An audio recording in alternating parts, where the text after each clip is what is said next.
Nah, makanya tuh kalau di total tuh semua yang tadi udah kita sebutin berarti pengeluaran kita selama seminggu adalah 597 ya. dolar.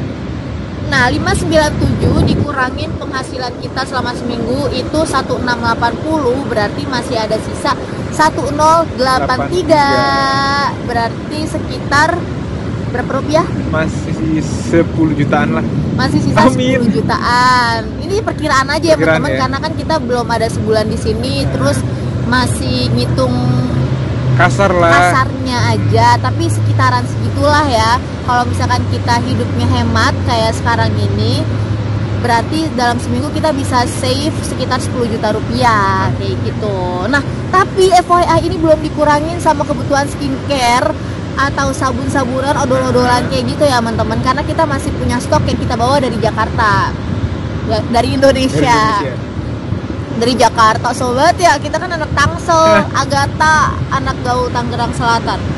Nah, kalau misalkan kita per minggu itu bisa save sekitar 1000 dolar, berarti kalau kita kaliin 4 minggu selama 1 bulan, mudah-mudahan kita bisa save sekitar 4000 dolar. Jadi sekitar 40 juta rupiah teman-teman. Amin. Semoga aja kita tetap dikasih kesehatan dan juga rezeki dan kehematan biar kita bisa nabung sebanyak itu. Sebanyak-banyaknya.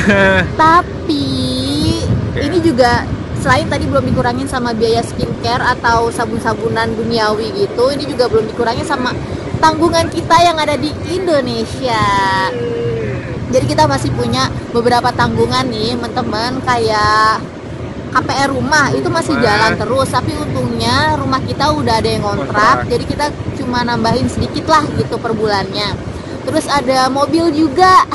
Sebenarnya sebelum kita berangkat kemarin mau dijual, tapi yang nawar itu nggak ada yang bener, pada kacrut semua nawarnya tuh. Kayak kita buka harga berapa ya?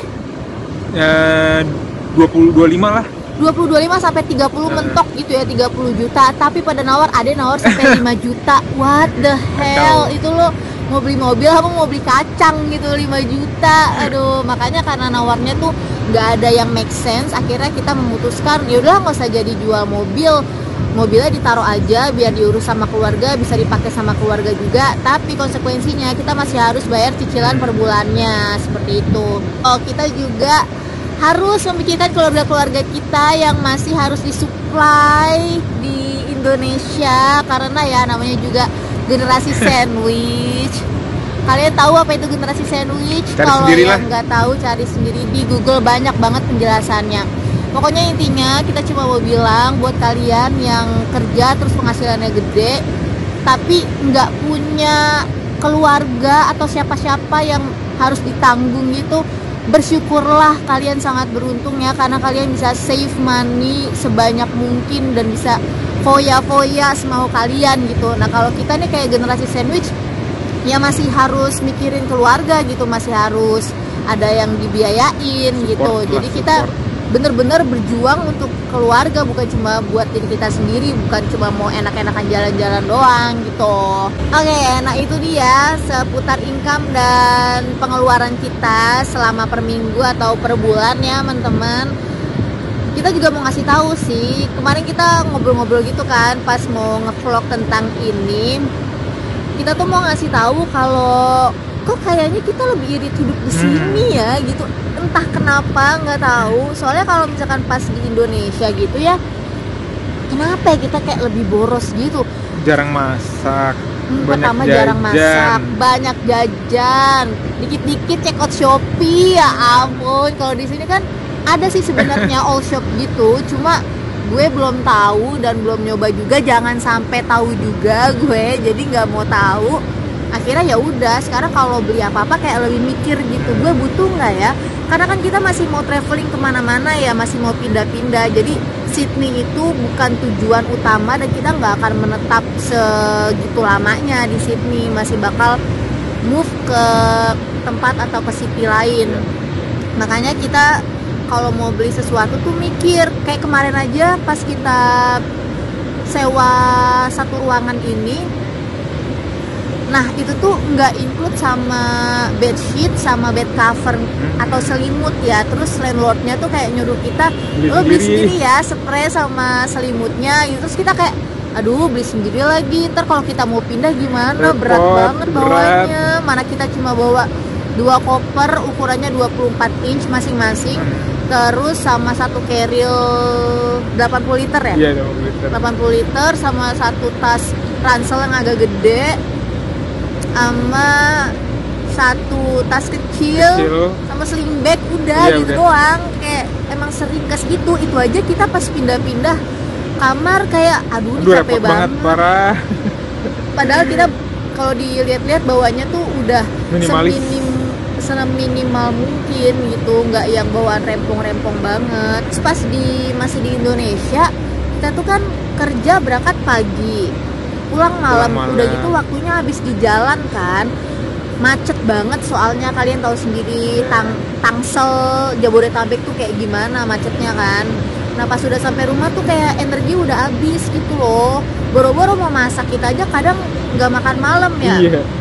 Karena males beli, males berhentinya gitu di jalan. Karena dari kantor ke rumah maunya udah langsung tiduran aja, kadang nggak mandi juga gitu. Kalau sekarang kita masih sempet masak pulang kerja. Oke, kayaknya kita udah ngomong lama banget ya. Mungkin kalian udah capek dengerin kita ngoceh, lebih tepatnya gue. Nah, kita ngasih kesimpulan nih. Intinya kita menyimpulkan kalau so far ya sampai sekarang kita lebih seneng lah gitu hidup di sini. Lebih nyaman.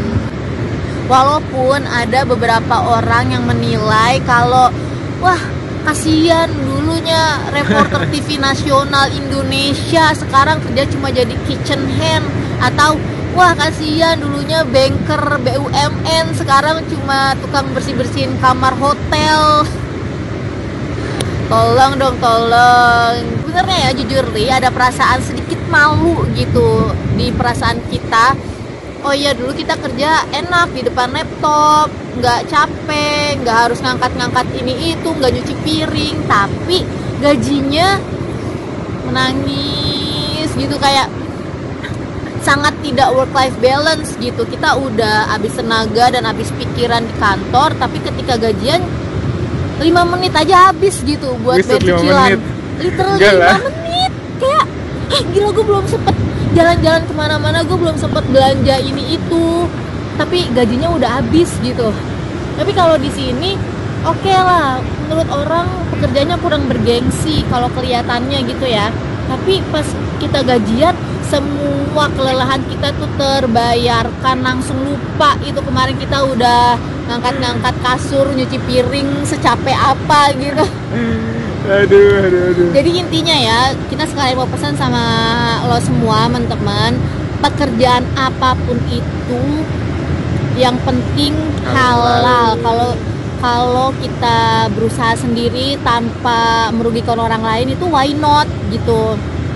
Dan apalagi nilai plusnya bisa bikin kita enjoy kan. Yang penting juga enjoy, nyaman, kita masih bisa hidup gitu intinya. Dulu jujur li kerjaan ya waktu masih muda kita pasti lebih ngejar pride gitu kan, kita ngejar prestasi, gengsi, kelihatan orang keren pakai seragam ini. Padahal ya setiap bulan kita masih harus ngeluarin entah itu kartu kredit atau pinjol atau Shopee Pay Later untuk memenuhi kebutuhan kita gitu. Nah semakin kita beranjak dewasa, semakin kita menua sekarang, yang penting tuh duitnya ada gitu loh. Terserah dah apapun itu kerjaannya, yang penting ada duitnya. Ya nggak sih? Kalian gitu juga nggak sih teman-teman? Nah intinya semua pekerjaan itu selama kita jadi karyawan ya kita adalah babu gitu. Mau itu kerjanya nyuci piring, mau kerjanya bersihin toilet, mau itu seorang banker, mau itu seorang reporter, intinya adalah babu. Kecuali udah punya perusahaan sendiri, udah bisa gaji orang, baru mau perusahaannya sekecil apapun, mau karyawannya cuma 1 orang, itu udah bisa dinamakan bos gitu loh. Jadi untuk kamu-kamu nih yang punya pemikiran, oh kasihan dulunya reporter atau banker di BUMN tapi sekarang kerjanya jadi kerja kasar gitu, please jangan gitu karena kitanya aja enjoy gitu, jadi kalian tidak usah mengasihani kita. Oke, begitu aja. Udah gitu aja, kepanjangan Info-info ya. kita. Oke deh, kita mau lanjut nanti paling foto-foto sama keliling-keliling. Nanti tetap ikutin kita ya, Aldinda, pasangan yang baru melek dunia. Bye. Kita lanjut menikmati suasana Bondi Beach. Ini tulisannya Bondi, kenapa dipanggilnya Bondi ya? Anyway, yang gue suka dari pantai ini adalah kalau mau masuk areanya nggak usah bayar tiket masuk atau apapun itu. Bisa nongkrong seharian, mau dari pagi sampai nginep juga kayaknya boleh. Tapi ingat teman-teman, kalau mau main ke pantai Bondi harus banget yang namanya bawa jaket. Karena walaupun panas mataharinya bikin tanning, tetap aja anginnya dingin. Jadi jangan sampai masuk angin. Oke deh gitu aja, jangan lupa subscribe, like, and comment. Bye!